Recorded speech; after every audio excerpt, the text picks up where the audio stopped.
शादी के बाद पहले बहू को जला दिया जाता था, मारा जाता था, और अब वो सब ऑलमोस्ट खत्म हो गया है। अब ना जलाया जाता ना मारा जाता, अब एक नया पैतरा अपना लिया गया है। शादी के बाद जब बहू आती है 10-15 दिन तक वो बहुत अच्छी लगती है, सास को, नंद को, देवर को, ससुर को, सबको। फिर धीरे धीरे सब लोग जज बनना शुरू करते हैं और उसके हर एक काम में गलती निकालना शुरू करते हैं।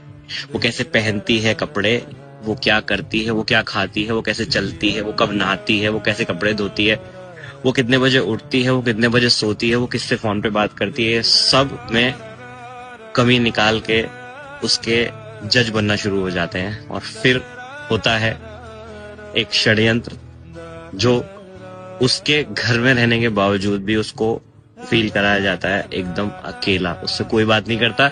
अगर घर के कोई भी डिसीजन होते हैं तो उससे चोरी चोरी चुपके करे जाते हैं।